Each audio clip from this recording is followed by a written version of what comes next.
Hey, this is Corey from the OverLook, and we go over the books that you may have overlooked. Simple as that. This story is something that was recommended to us for months. So, this is Locke and Key. Welcome to Lovecraft. Written by Joe Hill, son of Stephen King, and illustrated by Gabriel Rodriguez. So if you get creeped out, it's not my fault. I haven't watched the show yet, but I will be soon, so don't forget to like, comment, and subscribe to tell me all the stuff they change. I just want to give one last final thank you to all the loyal subscribers that keep us going, and to all the new ones. Welcome. Two teenagers walk up to a wooden door with weapons in hand. One with a hatchet, most likely bought at some nearby supercenter, and the other with a revolver slipped snugly behind his waistband. A woman answers the door, Mrs. Locke, and the two introduce themselves.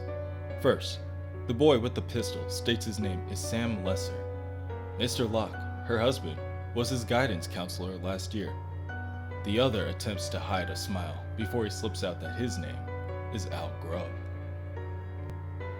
Well, the two boys are quite away from the city, Mrs. Locke says.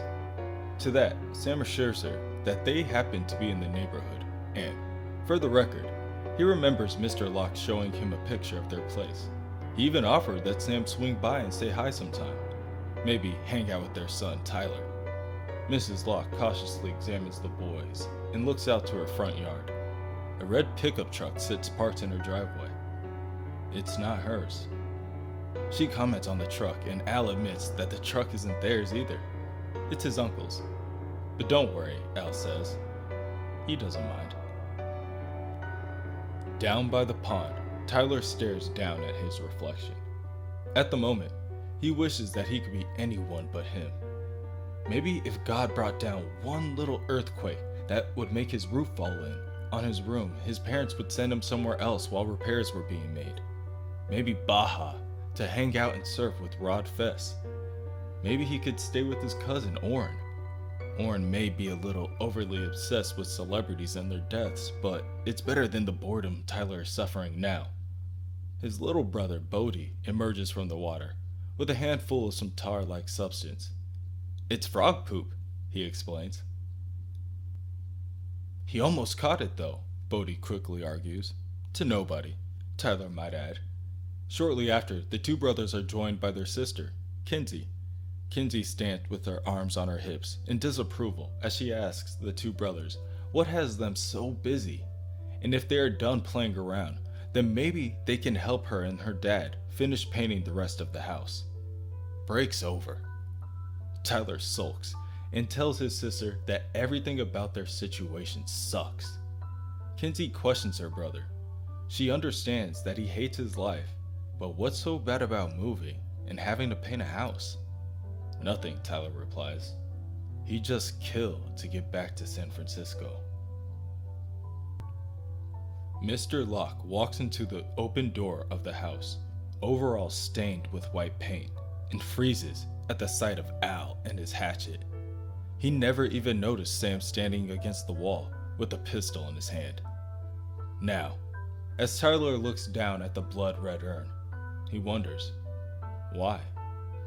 Sobs and huffs are heard throughout the church room, but Tyler continues to stand silent. Eventually, Tyler finds an opportunity to sink himself away from the others into the hall, to be alone with his thoughts.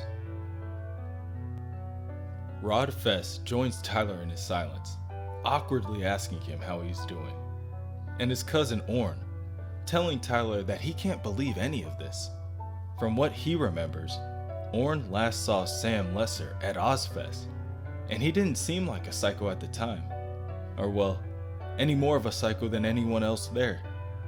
Sam and Al killed 5 people in total that day, and now they're like so famous. The scowl on Tyler's face says it all, and Orrin quickly retreats back into the main room with the other mourners. Next to sit with Tyler would be his uncle, Duncan. Before Duncan can say anything to Tyler, Tyler tells him that he already knows what his uncle is going to say. Tyler remembers back to when he was younger. His parents had just returned from a night out, and his father had a little too much to drink. Even so, as Tyler sat outside their bedroom, spying on them more or less, he remembers them speaking about how they almost got into an accident. His father told his mother that if anything ever happened to them, the kids would go live with their Uncle Duncan in Massachusetts, in the Key House. Tyler remembers his mother asking his father if the Key House was so safe, then why do they not live there now? To which his father replied that the Key House didn't choose him, it chose Duncan. Tyler tells his Uncle Duncan that somehow his father knew that something like this would happen. But how could he know something like that? Well, Duncan begins. His brother, Tyler's father, Rendell, was the original Boy Scout after all. He was nothing if not prepared. Tyler thinks back to his father, to how he could have never prepared for something like this, and he begins to cry. His uncle brings him in close, and tears flow down Tyler's cheeks. The three siblings make their way up the trail to the half-painted house, and Tyler is finding another reason to sink his head. Everyone in French Club went to Paris for 6 weeks. Kinsey asks her brother, what's his point? He's taking Spanish.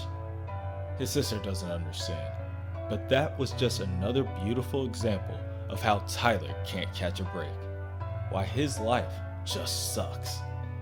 Bodhi follows after his older siblings with a stick in his hand, earnestly trying to swat at a butterfly, or maybe a moth, passing by.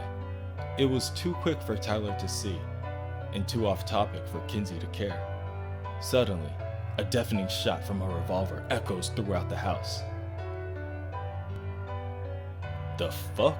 says Al from the bedroom. Sam explains that Mr. Locke was starting to get up. At first, Mr. Locke had apologized for what he did, but ultimately, he said that he was going to make Sam choose. "And so you shot him?" Al reiterated, now frustratingly zipping up his pants while peeking his head out of the doorway.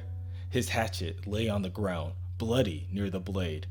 Handprints on the wall, climbing up before sliding down to the floor. Anyone could have heard that.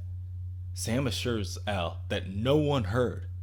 Mrs. Locke said the kids were at the neighbors, and they didn't see anything when they scoped the place out. But Tyler saw it all. After the shot was heard, he rushed to the window, and he saw the smoking gun itself within Sam's hands. He saw Al. He saw the blood. And he wavered. He stumbled backwards into the open cans of paint, knocking Bodhi onto the ground. Kinsey rushes to help her little brother first, all the while curious as to what had overcome her older brother. Al instructs Sam to make sure the onlooker doesn't make it to the woods, and Sam complies. Somehow, he knows that it's Tyler. He beckons Tyler forward to come out of hiding. He doesn't want to have to hurt him. Sam walks around the corner of the house to see cans of white paint knocked over, with a trail of white footsteps leading to an open cellar door. "Tyler," Sam calls out. He really doesn't want to have to hurt him. Admittedly, Sam knows that it may be hard to believe, but it's true. He peers down the darkened steps, following the trail of footsteps, and chuckles to himself. Tyler isn't even making this into a game. Up a nearby ladder, and behind a chimney, Kinsey grips onto her little brother Bodhi, clenching him tighter than she ever has before. Ty? Hey, Tyler! Duncan doesn't think that he's even heard Tyler say anything since Pennsylvania. A few moments pass before Tyler utters his response. "I said something in Pennsylvania?" "Yes," said Duncan. "You said, 'I need to piss.'" It was a fascinating, and for him anyway, personally rewarding look into the mind of a gifted young man. Tyler, unimpressed by his uncle's vernacular, asks Duncan what school was like in the Northeast. "Best education money can buy," Duncan brags. "Just look at what it did to him.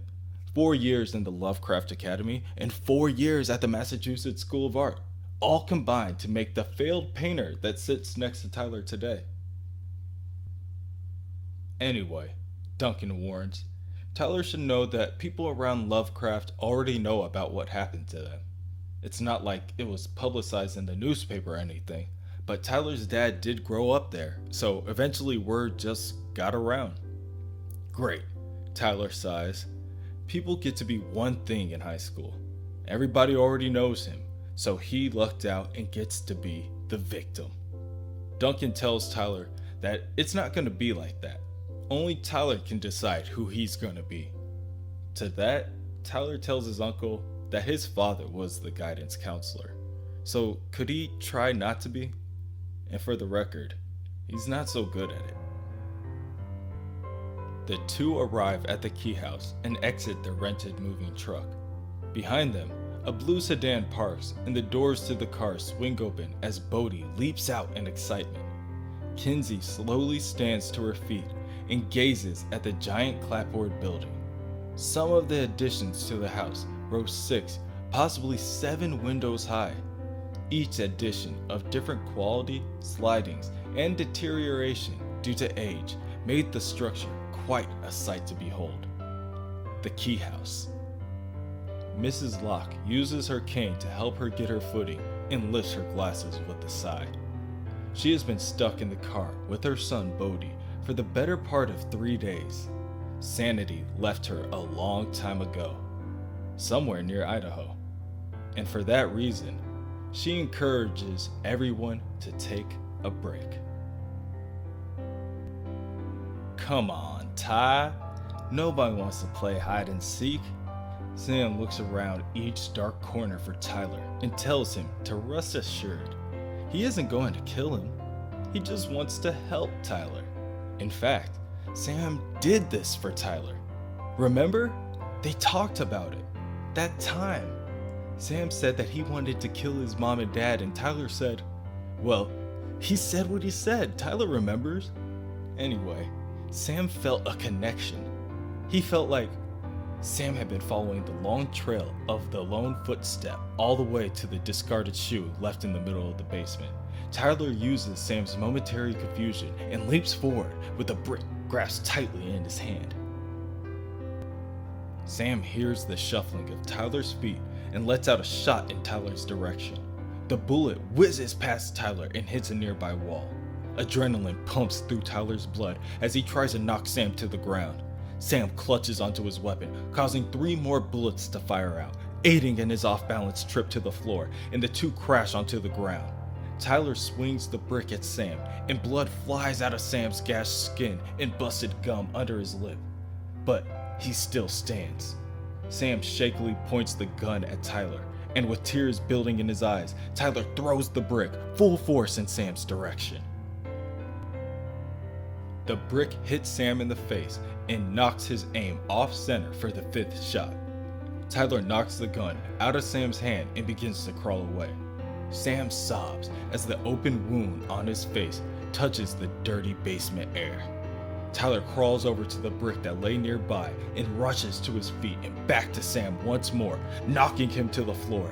Tyler hits him again and again and again and again and again until the brick itself begins to crack around the edges.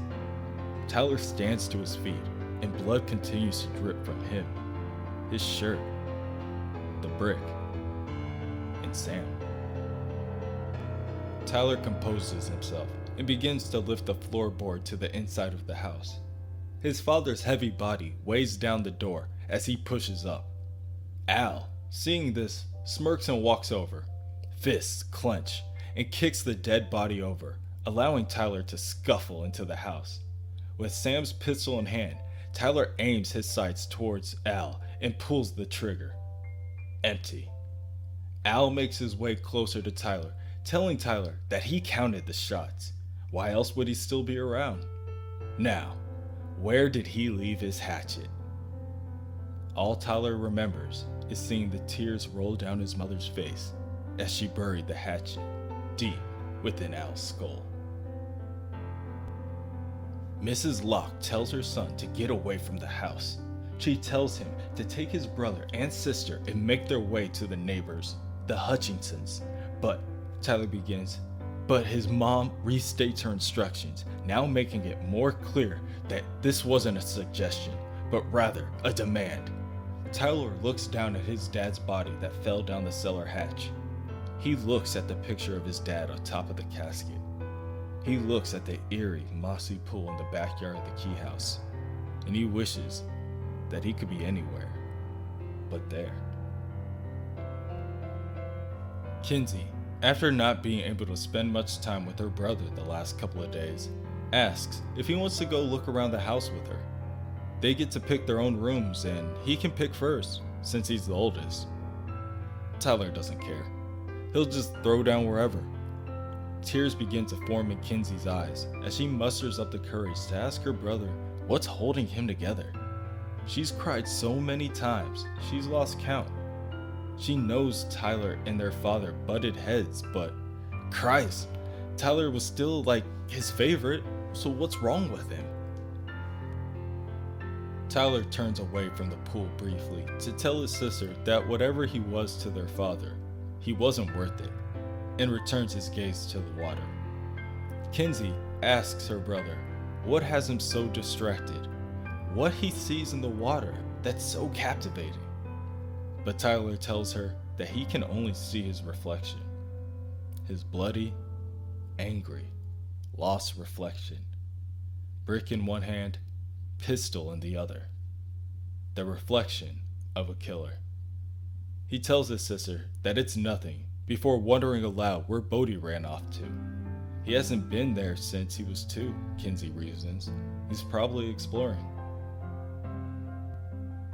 Inside the house, within one of the rooms, in between 2 bookshelves, in between 2 lamps, above a fireplace and under the family crest, sit a pair of swords hung up on the wall. The swords are much too high for Bodhi to reach, so he has no other choice but to get creative. He grabs a chair and a couple of books off the bookshelf, and suddenly he's 6 feet tall. Even with his short arms, he's still tall enough to... A glimmer from atop of a nearby door catches Bodhi's attention, and the boy jumps down from his current setup only to make another, more precarious step for himself, using a broom to knock down the item before examining it to find that it's nothing more than a key. Within the San Lobo Juvenile Detention Center, the guards and inmates are preparing to lock down for the night. The guards sweep the corridors and check the doors. One guard stops by a door when he sees Sam Lesser sitting cross-legged in his cell on the floor. The guard questions the boy, but Sam only replies that there is an echo in the room. If the guard listens closely, he can hear it. A perfect echo. The guard, done for the night, does not give the occurrence a second thought. Sam's just a weird piece of shit, he assumes. The guard leaves, and Sam runs over to the sink, which was filled to the near brim with water. Sam calls out to someone in the water, asking them where they went. They promise Sam a new home, a new face. A black-haired woman appears in the water and confirms to Sam that he already has both. No, Sam objects. She promised him better. This isn't better. She promised to set him free. And she will, the woman replies. Soon, all doors will be open, and the door to Sam's cell, the door to his cell, will be the first. Sam, saddened by the delay, asks the woman when. Her face begins to fade within the ripples of water and leaves Sam without another word. Bodhi enters the key to the lock to find that the door in the room leads to nothing more than the side of the house. The door swings open for him to only see nothing more than grass and weeds to welcome him. Still, interested enough, Bodhi decides that he has not had the opportunity to explore this part of the property and begins to take a step outside. As he takes his first step, Bodhi feels cold and light. The skin on his body turns pale and gray and collapses to the floor behind him. Bodhi examines his hands to find them to be translucent. He can see right to the floor. Also, there is a weird smoky energy wisping away from his body. Bodhi looks back into the house to find his body petrified on the floor. The sight causes him to take a step back before he decides that he should actually be doing the opposite. Bodhi dives on top of his body, and his spirit assimilates back within his shell once again. The skin on his face now becomes flushed with color, and Bodhi sits himself up and looks back outside as he tries to rationalize what just happened. Obviously, he thinks, it's time to close the door.